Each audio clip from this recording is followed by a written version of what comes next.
When we talk about the Holocaust, we often speak of numbers, battles, camps, and liberation, but rarely do we pause to ask, what was it like to be a woman, simply trying to exist in her own body in the middle of that nightmare? Now imagine enduring that brutal reality without soap, without water, without even a strip of cloth, and yet still expected to keep working, to keep standing, to keep going. Today, we shine a light on the quiet suffering and unspoken resilience of millions of women during the Holocaust, through the lens of something as natural as a menstrual cycle. In the chaos and cruelty of the concentration camps, everything about being human was attacked. But for women, the violence was layered. Menstrual cycles, which were already surrounded by societal shame even before the war, became a symbol of humiliation, silence, and unimaginable endurance. What made menstruation especially difficult during the Holocaust wasn't just the lack of sanitary products, it was the stripping away of privacy, dignity, and compassion. Periods weren't treated as a health matter or even acknowledged by camp officials. Women were left entirely to fend for themselves, all while confined in unsanitary, overcrowded barracks where disease and lice thrived. Long before the Holocaust, menstruation was treated with secrecy. Ancient societies had various interpretations. Some revered it, others feared it. In some indigenous traditions, it was considered a spiritual event. In others, a woman was isolated in red tents or menstrual huts. During the Middle Ages in Europe, menstruation was tied to ideas of sin and impurity. By the early 1900s, menstrual products were not widely accessible. Disposable pads didn't become mainstream until the 1920s, and tampons were not commercially available until the 1930s, and even then, they were expensive and not widely distributed. In rural areas and among poorer populations, women still relied on rags, cloths, or homemade methods, so when women were sent to camps, they were entering those horrific places already unprepared for what was to come.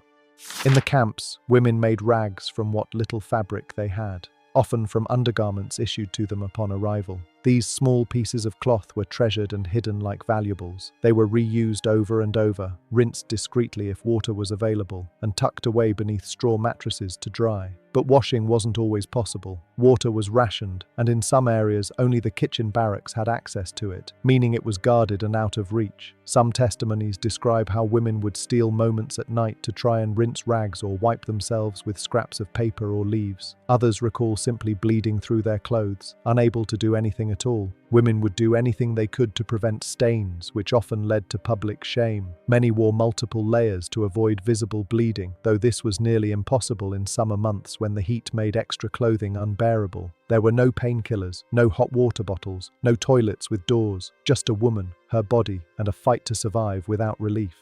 For young girls, especially those who had never experienced menstruation before, the psychological impact was enormous. Many were separated from their mothers and had no one to guide them. When their first period arrived, it brought not only physical pain but also fear and confusion.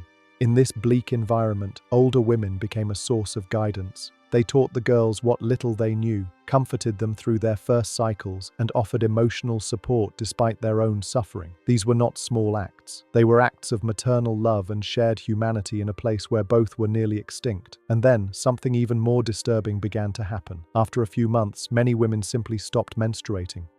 Medical professionals today agree that stress and malnutrition can cause a woman's menstrual cycle to halt. The body, in its weakened state, shifts energy away from reproduction. But this alone doesn't explain the extraordinarily high rate of amenorrhea, estimated at over 95% among women in concentration camps. Many survivors have spoken of pills forced into their hands or mysterious substances added to their food. One survivor mentioned being forced to swallow a pink pill upon arrival. Others recalled guards distributing soup with powdery pinkish additives, served only to women. These testimonies align with research suggesting Nazi officials conducted experiments and implemented methods to suppress fertility without the women's knowledge. Documents from a 1942 meeting at Nazi headquarters revealed plans for mass sterilization to be carried out secretly. Scientists were instructed not to keep written records of chemical sterilization tests. Some historians believe hormone-disrupting compounds were introduced through food or injections. Whatever the method, the result was clear. Menstrual cycles vanished, and with them, the hope of future motherhood for many. The consequences were long-lasting. Many women who survived the camps faced reproductive complications. Studies conducted years later revealed alarming rates of miscarriage, stillbirth, and infertility. Out of 197 documented pregnancies among survivors, nearly a quarter ended in miscarriage, and over 6% resulted in stillbirth. For many, the trauma had left permanent damage, and it wasn't just physical. The emotional toll of not being able to bear children after surviving genocide was devastating. For some women, rebuilding their families was the one goal they clung to while in the camps. When that hope was taken from them, it added another silent scar to their story. Female health suffered tremendously due to the unforgiving and unsanitary conditions in the camps. These were places never designed for life, let alone the specific needs of women's bodies. There were no working sewer systems, and waste was often left to accumulate in and around the barracks. Filth became part of the environment. The air itself carried the stench of neglect. Basic hygiene, something many of us take for granted, was a distant memory. Showers were rare and, in many camps, entirely unavailable to the prisoners. Water was strictly rationed and, when accessible, was often dirty or freezing cold. Women had no soap, no clean cloth, and in many cases not even a container to hold water. The simple act of washing hands or rinsing a cloth became an impossible task. This extreme lack of hygiene made women highly vulnerable to a range of infections.